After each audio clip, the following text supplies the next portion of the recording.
Ryu versus Ken. It's a rivalry that has transcended the niche from which it was birthed, and it's a conflict that even those who have never performed a Hadouken motion on a controller in their life are aware of. The battle between these two world warriors is one of almost mythical proportions at this point, as the two characters have come to represent something much larger than their different colored gis and slightly different hitboxes. What the conflict between Ryu and Ken actually represents is a battle of philosophy, a war of archetypes. It is the battle of the hermit versus the star, the sun versus the moon, the red Oni versus the blue Oni. The fight between Ryu and Ken is a conflict quite literally as old as time, and it is this history that captivates the hearts and minds of those whom are lucky enough to observe. I mean, philosophy is cool and everything, but seeing as these two characters are individual people within their respective canon, that means one has to be just a bit stronger than the other, right? So who is it? Which one comes out on top? Well, let's dive into it, my friends, and see if we can come up with our own answers. Let's start with Ken.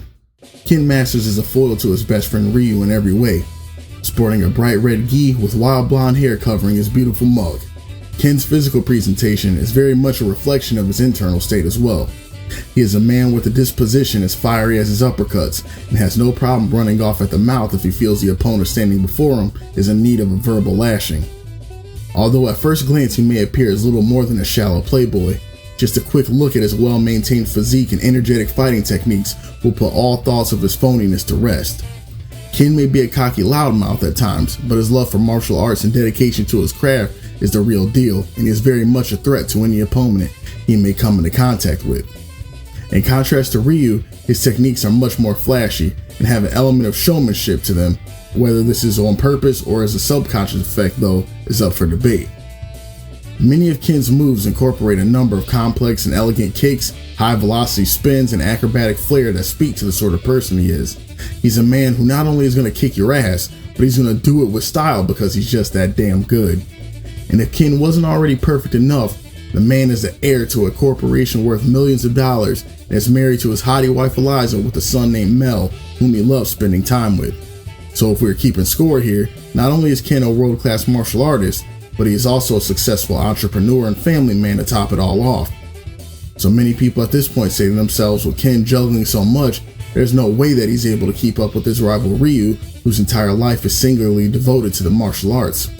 Well, my friend, this is where I have to regretfully inform you that Ken and Ryu are reported as being damn near even when it comes to their sparring matches. Some people really just have all the damn luck, right? So here's where we'll take a look at our main man and favorite karate hobo, Ryu. Ryu is much more traditional and reserved than his best friend Ken. He's often seen in a discolored white gi with his signature red headband he received from his friend after a sparring match they underwent as kids. Ryu isn't much of a talker, but is regarded as friendly by most people that he encounters and is considered a pleasant person overall. Unlike his rival Ken, Ryu is much more of a minimalist, with his only worldly possessions being the things that he carries with him in his duffel bag, often requiring him to depend on the kindness of strangers in his travels. Ryu's fighting techniques also reflect his stoic and serious nature, focusing on efficiency and balance in movement rather than acrobatics and speed like his friend. Ryu is a much more patient and balanced fighter, choosing to utilize techniques for their practicality and utility above all else. Also, in contrast to his best friend, Ryu lives a decidedly monk-like existence, wandering the earth with his sole focus being to understand himself and the meaning of strength. Ryu has no children and no partner, with his only motivation being to search for the answer that he believes lies in the heart of battle. So here we have two men whose lives cannot be further apart from each other. So with the facts being what they are, how in the world are these two men so close and bonded by fate as they seem to be? To me, it is within this answer that we'll find the key to answering the question of whom is the strongest between the two.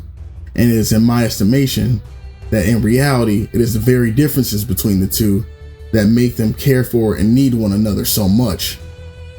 Without his relationship to Ryu, it is easy to imagine how Ken would be a much less grounded person. Ken's nature is very much like that of fire. He is erratic, spontaneous, and in many ways an awesome sight to behold. But just like the element of fire, when the blaze grows too intense, it destroys its wick quickly and is gone as quick as it started.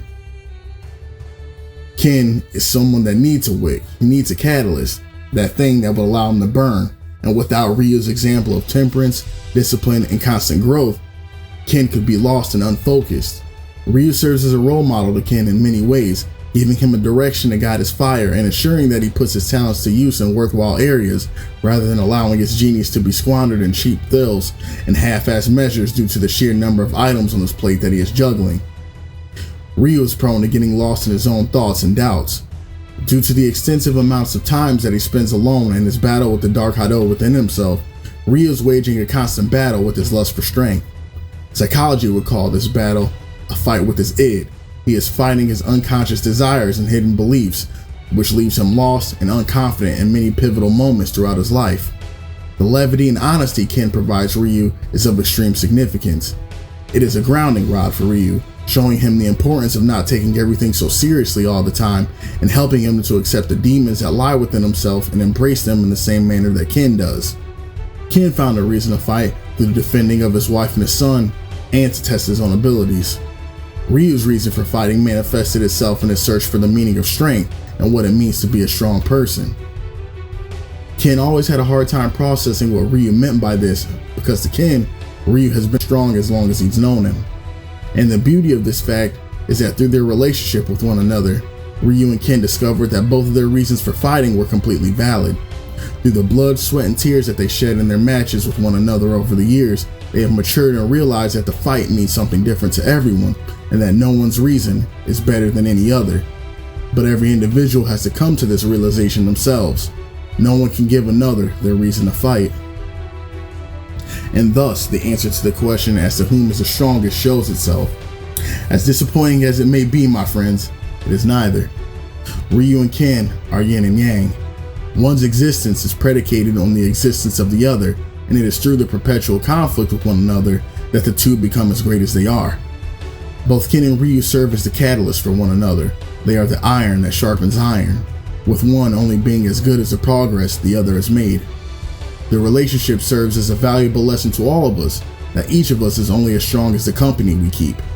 In order for us to consider ourselves formidable, we must bask in the light of those whom are also formidable. One should not have ill will at the success of their friends or perceived enemies. In actuality, these observations of the success of your kin will be what molds you into a being worth contending with if you choose to make it so. So we would all be wise to find our own kin in the world, and if you already have one, make sure you cherish that relationship and never take it for granted, for a worthy rival is the greatest asset to any world warrior. Thank you guys so much for watching. I truly enjoyed making this video from the bottom of my heart, as I have a sincere love for Street Fighter and fighting games, and I hope that each of you found something worthwhile in it as well. If you liked it, please go up above and hit my YouTube buttons to support the channel, and those looking to make a direct contribution to the channel can find my Patreon in the description. Be well, everyone. Talk to you soon, and I'll see you guys all in the next video.